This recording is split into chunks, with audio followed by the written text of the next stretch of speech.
My parents stole my $120,000 MBA fund for my golden sister's dream house. Justice, karma, and Uncle Jake's ruthless plan restored it all. I never imagined I'd be on Reddit posting stuff like this, but here I am. Recently, I, 28F, learned that my parents had embezzled my $120,000 MBA money to assist my sister Ashley, 35F, and her fiancé Nathan, 37M, in purchasing a home. I'm still trying to comprehend the extent of their betrayal, and the entire scenario feels unreal. Allow me to walk you through the first part of this nightmare. Dad's parents, my grandparents, were extremely well off and always placed a high priority on education. They were traditional in the finest sense of the word. They valued hard work, conserving money, and making long-term investments. I didn't get to visit them very frequently because they lived in a different state, but whenever we spoke or met, they expressed their concern for my future. Education is the one thing nobody can ever take away from you, my grandmother used to say, and now I see how ironic that is. My grandfather died 3 years ago following a brief illness. Even though it was awful, Grandma was still with us. She was the family's pillar of support, recognizing each birthday and accomplishment and sending heartfelt cards and care packages. We also lost her last year. On the day of her death, I was sitting in my apartment going over every letter she had ever sent me. I was unaware at the time that she and Grandpa had been constructing something much larger for my future, but each one included some life lessons and typically a modest check for your education fund. The allocation first appeared equitable when their will was read. My parents' savings and home were inherited. Ashley received family treasures and all of grandmother's jewelry, which was valued at tens of thousands of dollars. A sizable education fund was bequeathed to me, especially for my MBA courses. This money was to be utilized only for my schooling, according to the will. My parents were assigned to oversee it till I required it because I was already employed. I was appreciative at the time that my grandparents had given my future such serious consideration. I never once imagined my parents would tamper with the fund. In retrospect, though, I ought to have recognized the warning indications. Ashley has always been our family's golden child, even from my earliest recollections. It's difficult to say without coming across as resentful, but she was the person my parents loved the most. She was great at all she did. She was incredibly gifted, diligent, and unique. I can still clearly recall graduating from high school.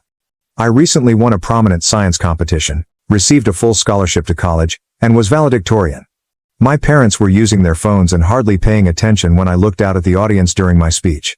They were ecstatic when Ashley, who had already dropped out of college twice, revealed later that night that she was considering a career in teaching. "You are simply amazing with kids," they exclaimed. I received a brief good job acknowledgement for my accomplishments that day. Continue. Throughout my life, this trend persisted. I got a position at a famous company after working hard and graduating with honors. Over the past 6 years, I have ascended the corporate ladder, gaining the respect and admiration of both superiors and colleagues. As a senior project manager, I oversee a group of 15 employees and manage accounts worth millions of dollars. However, to my parents, I was always just the sensible one, the one who got away with it because I was naturally smart. Ashley, on the other hand, changed jobs before becoming a teacher. Nathan is the head zookeeper at our neighborhood zoo, and she is currently the kindergarten administrator at a tiny private school. I don't have any personal problems with them, and they're decent enough folks. Although they appear content and are competent in their careers, their combined income is at best meager. They had been discussing the necessity of purchasing a home nonstop for the past year. Each family meal became a debate about the cost of real estate and how they were throwing money away on rent. They would lament the unfairness of the market while admiring homes that were much beyond their means. Even though Ashley and Nathan are in their mid-30s, they are still viewed as young people in need of assistance, and my parents would nod empathetically and say things like, "You deserve a nice house," and "It's so hard for young people these days." I began working on my MBA program applications about a month ago. I had been preparing this relocation for years, so it wasn't an abrupt decision. I've done a ton of program research, strategically developed my profession, and kept up a flawless work record. I want to enroll in a prestigious program that will enable me to advance into executive leadership roles at my present employer. Every C-level executive has an MBA from a reputable university, and I'm resolved to do the same. I mentioned the education fund to my parents one evening. Because the application costs alone for prestigious MBA programs can amount to thousands of dollars, I needed to know exactly how much was accessible. My first genuine danger indicator should have been their response. "Don't worry about it," my dad murmured, shifting uneasily in his chair. My mother hurriedly added, "Just concentrate on your applications for the time being. We'll talk when the time comes." They then abruptly shifted the conversation to Ashley and Nathan's house hunting. I initially tried to dismiss it, thinking perhaps they were simply being clumsy with the papers. However, something didn't feel right. I brought it up again, more bluntly, a week later. I clarified that I needed to know if the funds were available because I needed to budget for applying to multiple prestigious schools. They dropped the bomb at that point. We used the MBA money for Ashley. My mother replied in the most casual way possible. She is purchasing a home with Nathan. Thinking I must have misheard, I gazed at her. My dad added that Ashley needed it right now, and that it wouldn't be fair for me to get a free ride when Ashley had worked so hard with student loans, when I asked her to repeat herself. I went crazy. I'm not proud of my response, but it was the release of years' worth of repressed annoyance. I insisted on knowing how they could harm me and how they could embezzle the funds my grandparents had set aside expressly for my schooling. The will had been clear about how that money was to be utilized, so I pointed out that it was prohibited. My mother simply shrugged her eyes, as if I were exaggerating. She said, "You'll figure it out. It's not as though you can't borrow money like everyone else." They pretended that they had done nothing wrong and that neither my future nor my grandparents' wishes mattered. I then brought up taking legal action. Even though I'm not a lawyer, it's obvious that what they did was unlawful. And what did they do, do you know? They chuckled. They laughed aloud, not merely chuckling. "With what money?" my father asked, staring me in the eye. "Even a lawyer is out of your price range." Additionally, my mother said, "Don't be silly. This is a family-run enterprise." The humiliation I felt at the time is beyond words. Stunned, I stood there. The realization that they had always viewed me as an afterthought came to me suddenly. Someone whose future they could forgo in order to help Ashley. They didn't care about my financial freedom, my prosperous career, or my academic accomplishments. I would remain the underdog forever. I had trouble sleeping that night. I couldn't stop thinking about how my grandparents had trusted my parents to act morally. They were unaware of the true nature of my home life. Since it didn't seem worth it, I never told anyone about how I was treated. I mean, I wasn't being mistreated, was I? They simply didn't care about me as much as they did about Ashley. They weren't violent. I arrived at work early the following morning and asked to speak with my employer, Mr. Thompson, in private. Since I started working for the company, he has been a mentor to me, therefore he's not just any boss. He has always encouraged me to pursue my career goals and has seen me rise from a junior role to team leader. More significantly, he has experience in corporate law and keeps up relationships with leading law firms. I also intended to get in touch with my dad's cousin Uncle Jake. He is a prosperous businessman who consistently seemed to see through the partiality of my parents. Although he wasn't there much when I was growing up, he always showed genuine interest in my accomplishments and future aspirations. In addition, he is the only person in my family who has greater influence and accomplishment than my parents. Something inside of me exploded when my parents made fun of me, even though I never wanted things to go ugly. Since I've always been the quiet one, the sensible one who never caused a stir, they assumed I had no influence. However, they are going to discover that the daughter they have consistently undervalued is much more powerful than they initially thought. First update. Since my last post, which was 2 weeks ago, a lot has transpired. Things proceeded more quickly than I had anticipated following my visit with Mr. Thompson. In addition to giving me his whole support, he put me in touch with a buddy at Wilson & Partners, one of the best law companies in the city. He reminded me, this is about holding your parents accountable and respecting your grandparents' wishes, not just about money. It was enlightening to meet the attorneys. They attested to the fact that my parents' acts clearly violated the terms of the will and their fiduciary duties. Finding out that my parents might be charged with a crime for their acts shocked me the most. And the lawyers found something unsettling. Long before they told me, my parents had begun moving the funds to Ashley's account months before. Uncle Jake's intervention, however, was the true game changer. Within hours of my contacting him on LinkedIn, he gave me a call. He responded in a way that exceeded my expectations. "I always knew your parents played favorites," he replied.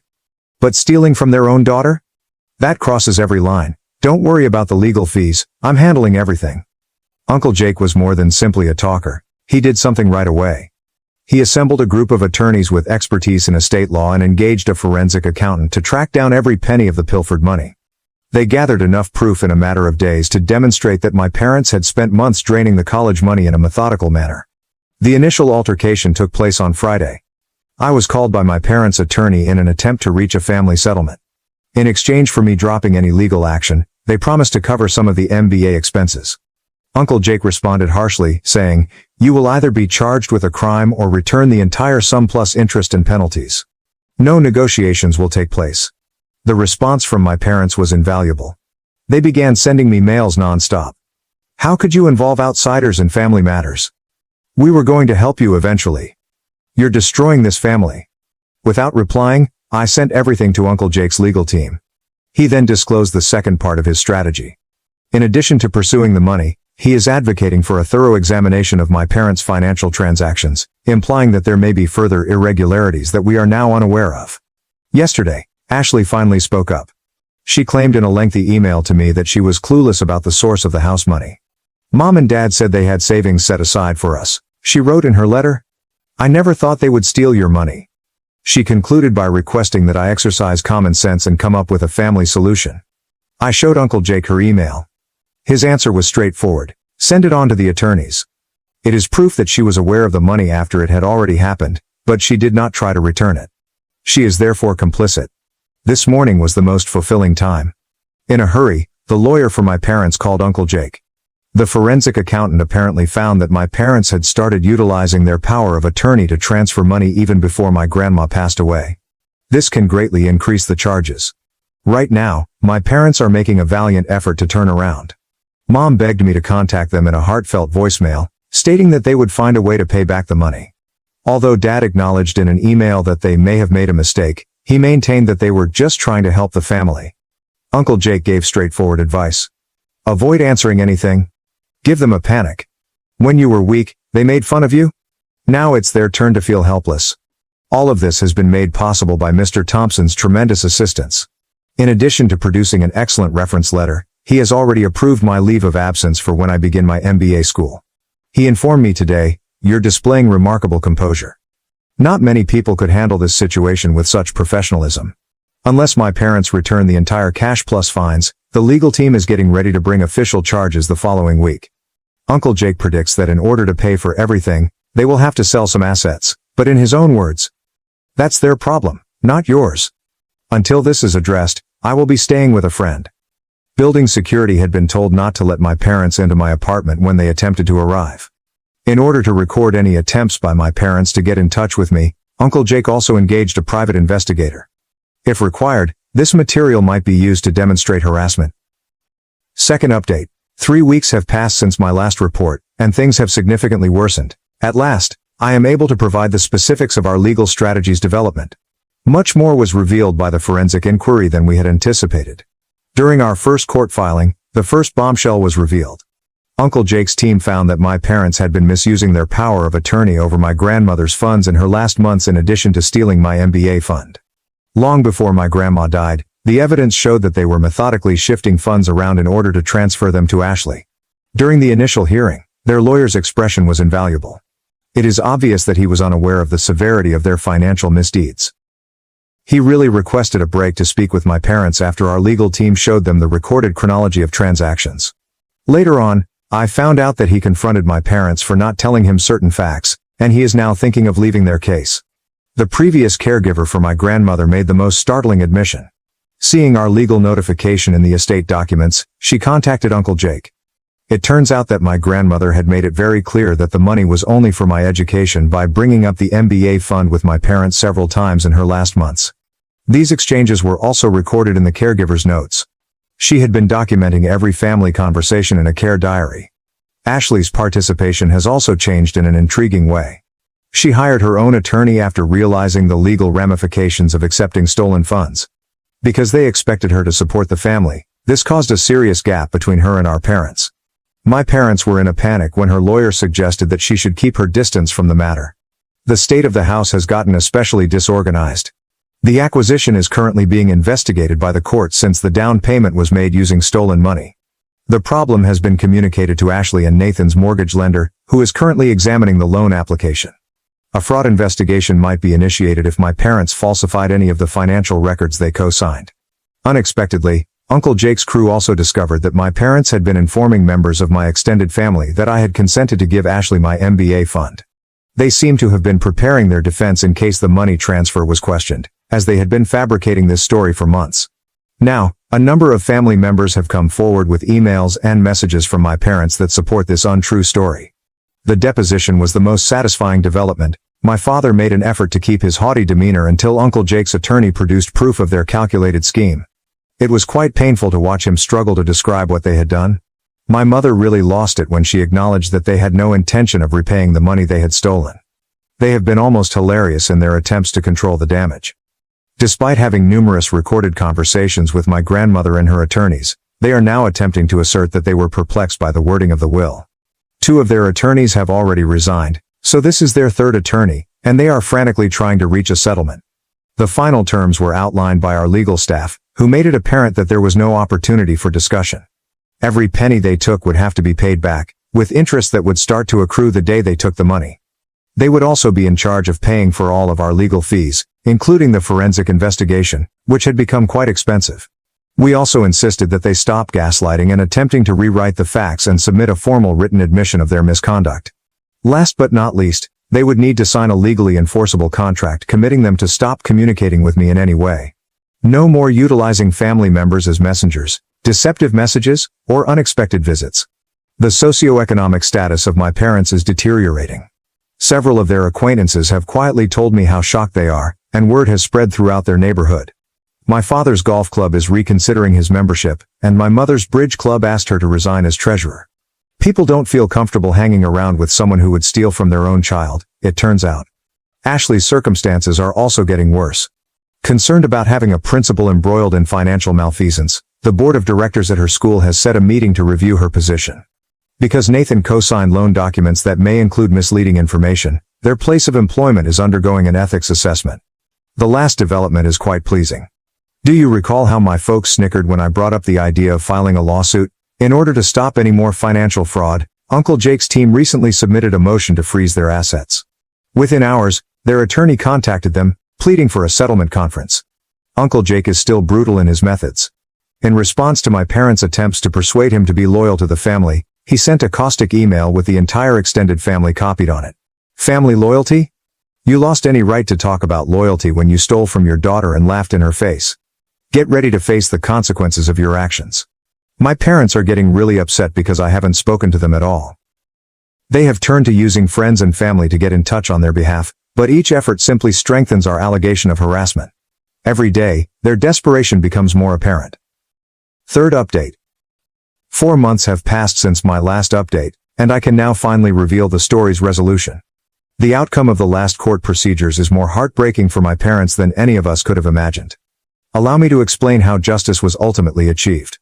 Let me start by sharing my favorite moment, which was the last hearing when my parents realized they had no other choice. At last, their facade broke. In her closing remarks, the judge was very severe, describing their behavior as a calculated betrayal of both their daughters and their own parents' last desires. She said, in particular, that they showed a startling degree of moral decay in their laughter at my first legal threat. In the end, the forensic analysis showed that my parents had been preparing this heist for more than a year before to my grandmother's passing. They had methodically made up fictitious family contracts and documented fictitious discussions regarding my voluntarily relinquishing the MBA fund. According to the court, their actions were considerably worse because of their premeditation. The fines were hefty. In addition to returning my MBA money plus interest, they were mandated to pay punitive damages that nearly doubled the initial amount. The judge justified the severe punishment by pointing to their deliberate malice and repeated attempts to mislead the court. The fascinating part is that my parents had to sell their home, yes, the home they inherited from my grandparents, in order to pay these charges. Nobody failed to notice the irony. They have significantly downgraded from their previous way of life to renting a modest apartment on the outskirts of town. Their decline in society has been dramatic. The membership in the country club? Retracted. Where do they sit on different community boards? Lost. The social network that my mother built over the course of several decades has fallen apart. It turns out that upper-middle-class suburban society does not tolerate stealing from children and lying about it. The repercussions on the job have been just as bad. My father, who took great satisfaction in his business reputation, was compelled to retire early. When someone has been legally shown to have taken from their own child's inheritance, no one wants to do business with them. At local businesses, his former co-workers now steer clear of him. After leading local charity organizations, my mother was forced to leave her volunteer posts. The last straw was when they were asked to resign from all leadership positions at their church, of which they had been active members for 20 years. They've become social pariahs in their own community, Uncle Jake said. Ashley and Nathan's relationship is arguably the most noteworthy development. Their ideal home? They went crazy. When the mortgage firm learned that the down payment was made with stolen money, they revoked their approval of the loan. They are currently dealing with their own legal problems as a result of their willful acceptance of stolen funds. Ashley's career has completely collapsed. In their formal statement, the school board cited ethical concerns and loss of community trust as reasons for their unanimous decision to remove her as principal. Since the news has gone viral in the local school community, she is now having trouble finding even entry-level teaching jobs. Nathan's situation wasn't any better. He was placed on administrative leave by the zoo while his involvement in the financial misbehavior was looked into. Even though he wasn't personally responsible for the money theft, his signature on loan documents that contained false information has created ethical questions. The strain was too much for their relationship to handle. Nathan left their apartment last week. He accused her of being like her parents, while Ashley accused him of not being more supportive during the situation. They are currently in the process of calling it quits on their engagement. Uncle Jake's plan of total social and legal ruin was more successful than anyone could have predicted. He set up a family meeting when my parents attempted to make one more plea for family loyalty. Not to patch things up, but to explain what they had done in front of the whole extended family. He provided a timeline of their deceit at this discussion, detailing the false documents they produced and the lies they told different family members. Disgust was the universal response. A number of family members who had first attempted to resolve the conflict now publicly denounced my parents. The meeting essentially put an end to any remaining family support they may have had, and the most telling moment occurred when my mother's sister, who had always been one of their closest supporters, rose up and stated, "I don't even recognize who you are anymore. In my case, I've come out stronger than before. Along with significant damages, my MBA fund has been fully refunded. In addition to receiving my money returned, I was accepted into a prestigious MBA program on a merit scholarship." In his letter of reference, Mr. Thompson praised my exceptional skill and integrity in handling this problem. My employer has been really helpful. They have granted me permission to take a leave of absence from the MBA program and have even promised me an executive post after I graduate. Your handling of this situation demonstrated that you possess the strength and judgment required for senior leadership, Mr. Thompson informed me. Uncle Jake is now regarded as a real mentor. After I finish my MBA, he is already discussing possible investment opportunities with me and has introduced me to his business network. He told me, "Your grandparents would be proud of you because you've shown that you have the backbone for business." I've relocated to an upscale apartment in a gated complex that keeps my folks at bay. The doorman is instructed not to let them in and has their photos. Their phone lines and emails have been blocked, and all efforts at communication now go directly to our legal department. The last turn of the blade? Nathan used to work at the zoo, which is just next to my parents' new apartment. They must view the location that symbolizes the start of their demise every day. According to Uncle Jake, karma can be humorous at times. Someone in their social circle wrote me an anonymous letter yesterday. It seems that my mother stays at home most of the time, only out for essentials. It has been reported that my father spends hours sitting by himself at a nearby coffee shop, gazing off into space. The social calendar they used to have is now absolutely vacant. I find myself thinking about my grandmother's statement, "Education is the one thing nobody can ever take away from you," as I get ready to begin my MBA school. She was correct. With her foresight and Uncle Jake's assistance, I've now not only safeguarded my education fund but also imparted a lifelong lesson to my parents. That concludes this tale. I appreciate everyone's support along this journey. I'm at peace knowing that justice has been done, even though I never wanted things to end this way. Thank you for watching. If you haven't subscribed yet, please do so and hit the notification bell to stay updated with more shocking real-life stories happening around you.